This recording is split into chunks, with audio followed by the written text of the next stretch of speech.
away to the east, in the capital Kathmandu, subjects still loyal to their king are on the way to his birthday celebrations. They queue for hours in their finery for a chance to present bouquets to the world's only Hindu god king. For a deity, he's been feeling decidedly mortal, a man desperately in need of happy returns.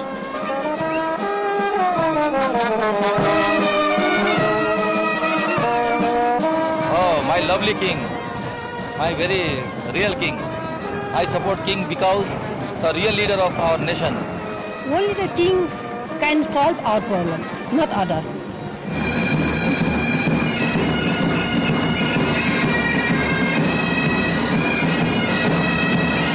King Gyanendra inherited a kingdom chronically in need of solutions.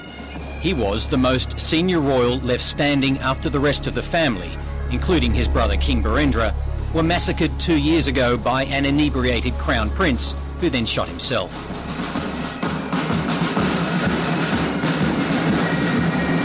Nepal's royal army and police parade before their new king, part of this show of unswerving loyalty to the throne.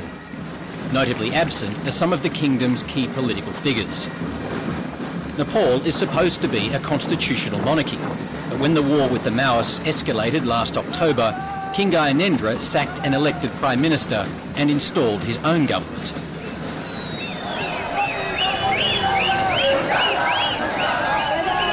Ever since, Nepal's political parties have demanded a return to democracy. Once loyal subjects were loyal no more.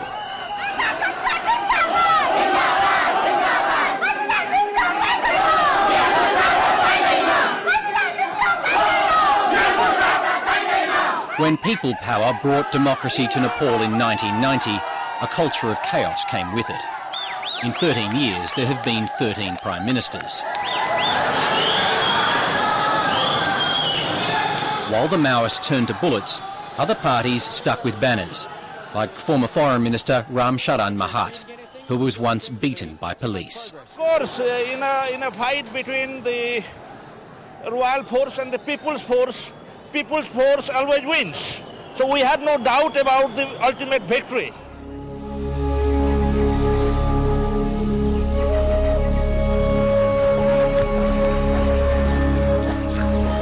Far away from the cacophony of Kathmandu's streets exists a far deadlier confrontation. For now at least, a ceasefire has silenced the guns of the government and the Maoists. That doesn't mean the rebel army is easy to find. We are invited to meet with them, but only if we are prepared to travel halfway across the country for the privilege, to the poor Midwest district of Sept.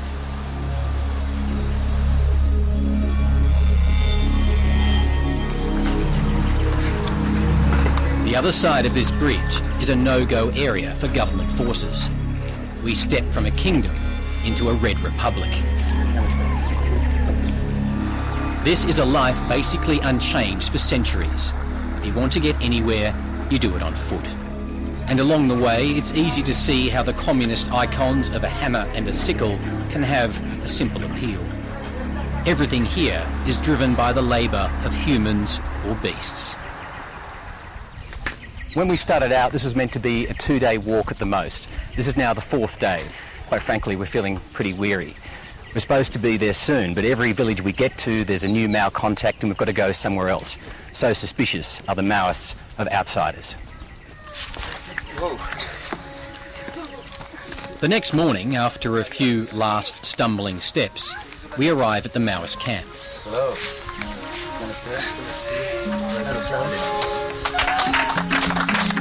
Again anointed as fellow travellers, we discover a kind of travelling festival dedicated to spreading revolutionary fervour among the rural young.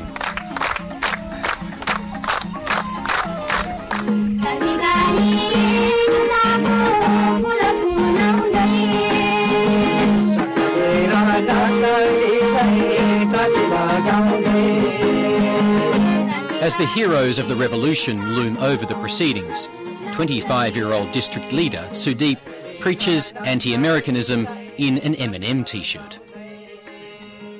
यदि अमेरिकी साम्राज्यवाद आफ्नो नेपाली जनताको आफ्नै अधिकार र नेपाली जनताको राष्ट्रियता यहाँको राष्ट्रियतामाथि हस्तक्षेप गर्न आउँछ भने उसको ती अधिकारहरू प्राप्त गर्नको लागि बन्दुकबाट टिकेको पुरानो सत्तालाई बन्दुकद्वारा नै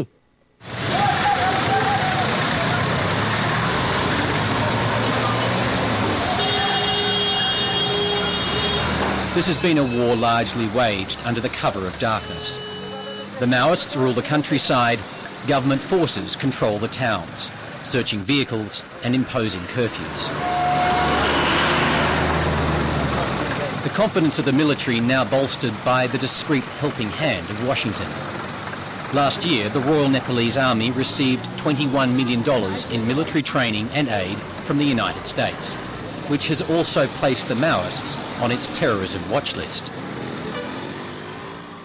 Well, I don't see the Maoists coming into victory. I don't think the world would allow another Pol Pot, another Khmer Rouge to come into power. And there's obvious regional considerations here as well. Washington has raised the spectre of genocide and outside support for the revolution. But these government troops have found scant evidence of it. Maoism may have sprung from neighbouring China, but Beijing has shown no interest in supporting the Nepalese comrades. This is a homegrown revolution, armed with weapons captured from this army it seeks to destroy. The underlying problem is not the Maoist movement or their half-baked ideology. I mean, God, Maoism in 2003 is a bit hard to take. But that the Maoists have become the vehicle to express discontent, and that if it wasn't for the Maoist movement, that this discontent would be expressed in other ways. हाम्रो पक्षबाट हैन हाम्रो पार्टीको पक्षबाट के हो त भन्दा ढोका सदैव खुल्ला छ हैन. With almost no jobs and little education on offer in rural western Nepal, the comrades have filled the void with a syllabus of ideological indoctrination. युद्ध जित्नका निम्ति हैन र पुरानो सत्ताका अथवा त्यो प्रतिक्रियावादी राज्य सत्ताका भरौटीहरूलाई परास्त गर्नका निम्ति हामीले सदैव जनशैलीलाई आत्मसात गरेर जनतालाई आफ्नो साथमा राखेर र जनतालाई विद्रोहमा उतारेर I think what the Maoists have done quite cleverly is to use the young, and these are very young people, boys and girls in the villages who had no hope for a job. They finished school and there's nowhere to go. Either you migrate to India to work or down to the cities. And this offered an exciting way, to spend your time. You got to carry a gun or a grenade. You got trained. You were with young people like yourselves, and you walked all over the country. And there was a certain excitement to it. And I think there was a lot of indoctrination as well.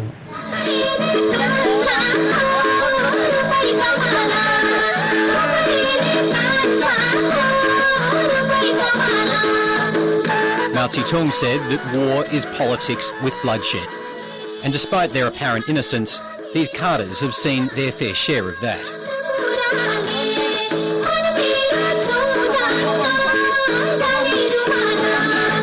6,000 people have died in the last 2 years.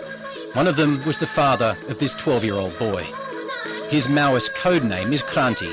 In Nepali, it means revolution. त्यो अब बुवा पनि संगठनमा हुनुहुन्थ्यो गरे त्यसकारण त्यही बेला अब बुवा घरै सुतिरहनु भएको थियो बिरामी भएर त्यहाँबाट दुश्मन आयो अनि बुवा अनि यस्तै सुतिरहेको बेला अनि उठाएर लगेर अलि तलतिर लगेर अनि मारे. Most people in my country would think that you should be in school, going to lessons. स्कुलमै पढेको स्थितिमा गएर उले स्कुलमै मारेको छ नि त. स्कुलमै थुतेर आफ्नो हामीले मैसी त पढ्ने साथीलाई पनि उले मारेको छ हैन. हामी ठुलाले मात्र गर्न सक्छन् भनेर हामी सानाले पनि गर्न सक्छौं नि भनेर यही हो. How are you? The Maoists' mysterious brother number one, Prachanda, has never appeared before a television camera. Should we go inside? Yeah, we'll go inside. But after months underground, brother number two re-emerges to meet with us. Dr. Babram Bhattarai is the Maoists' frontman and ideological torchbearer. That is a very stage, it will take time, but ultimate goal is to raise red flag everywhere. What do you now mean by Maoism? Now, Maoism is, to say in a very simple form, it's a ideology and philosophy which wants to empower the masses of the people, want to do away with all sorts of exploitation, class, national, gender, and all sorts of exploitations, and create a most democratic and ultimately very classless and stateless society. After weeks of backroom haggling, Dr. Bhattarai recently agreed to another round of peace talks. The Maoists are refusing to accept anything less than a new constitution and a radical reduction in the power of Nepal's king. Many believe the rebels are only talking at all because the Americans have raised the spectre of intervention and the world's refusal to tolerate another Cambodia. Dr. Bhattarai rebuts that claim with bravado. If Pol Pot committed any massacre, I think Bush has committed more massacre than Pol Pot. So I think he should be compared to Pol Pot, not us. We want American imperialism to be away from Nepal, take its hand off Nepal, but if it intervenes, then we'll fight them till the end and we'll so convert Nepal into another Vietnam. But there are many government opponents who reject violence and resent attempts by the king's men to strike a peace deal with the Maoists. At Kathmandu's City Hall, members and supporters of Nepal's last elected parliament gather for a protest meeting led by Maoists Nepal. Earlier this year, the king refused to anoint Nepal as interim prime minister, ignoring his endorsement by a majority of the parties. Maoists Nepal may be at loggerheads with the royalists, but he doesn't trust the Maoists either. We are here in the city hall, we are on the street, we are with the people. We are the people's force, we are a democratic force. But you see, the behavior of the Maoists is that they harass all those who are critical of the Maoists. They don't give the democratic right or the sovereign right to others to operate among the people. So that is why we suspect on their intention for their commitment for the multi-party system.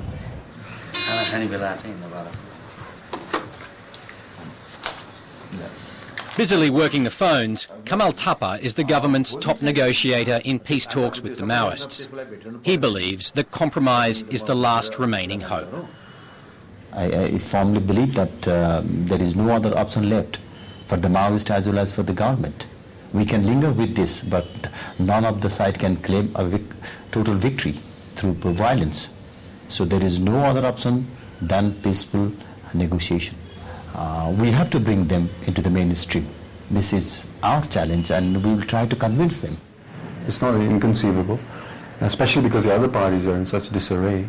So they have quite a strong chance. In fact, we did a poll earlier this year, a public opinion poll in which we asked respondents all over the country, what if the Maoists laid down their arms, who would they vote for? And 20% said they'd vote for the Maoists, with the political parties in the single digits.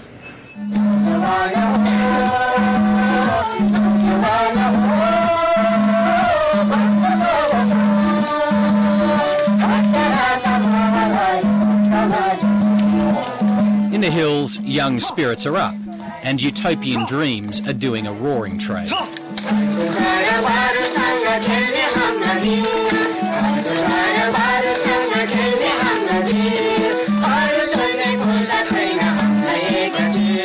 The Maoists show no sign of giving up the gun before their demands are met.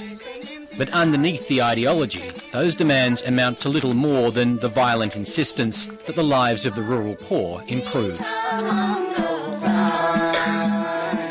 If you wanted to use one word on why Nepal is faced with this insurrection, it's exclusion. That many of the groups in Nepal have felt that they've been excluded from the process, excluded because of many reasons, including geography and history and culture, things like caste, different ethnic groups.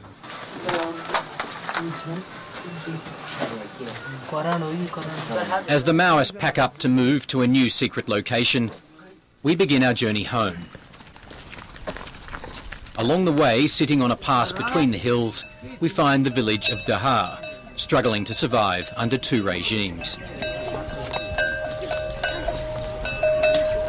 The villagers are regularly extorted by both Maoist and government forces. The family of tea shop owner Na Bahador has lived here for generations.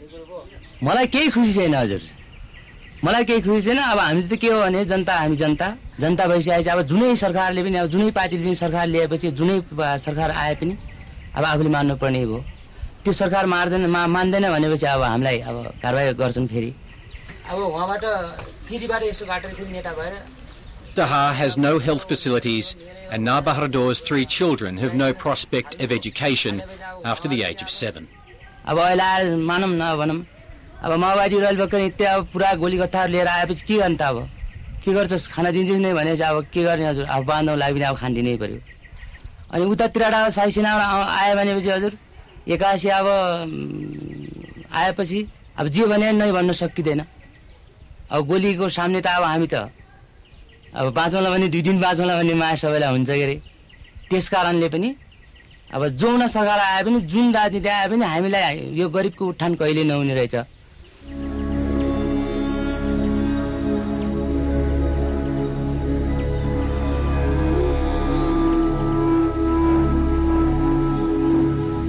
Let's celebrate the 7th anniversary of the Great People's War. That's what these slogans say on the side of a police post in Miyakuna village. Right on the edge of government-controlled territory, it was recently attacked by Maoists.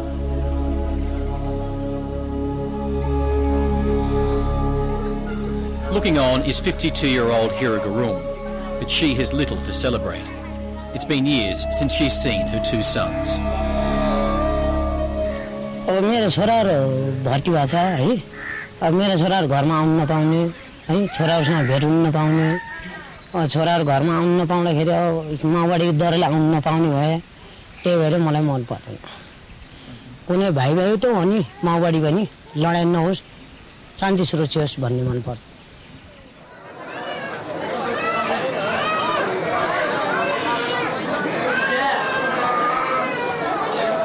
The friendliness of Nepal's people was what lured so many to this peaceful nation until just a few years ago.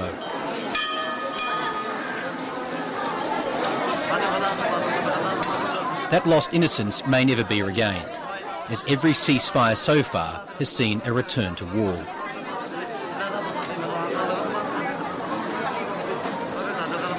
Though we don't want to return to war, if the war is forced on us, then we will be waging war, we'll wage war till the people are totally victorious. This is our stand. That is almost unthinkable because the next time the war starts, if it does, it'll be much more vicious, much more brutal. The death toll will be, I mean, what happened last year will be a picnic.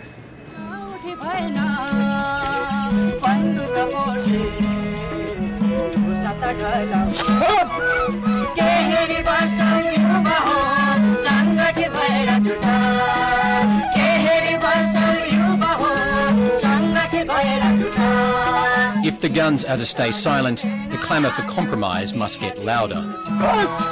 Because it's unlikely the once excluded voice of rural Nepal's poor will ever be quiet again.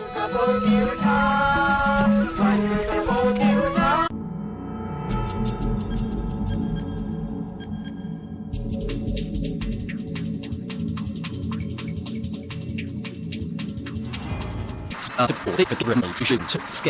government troops have found a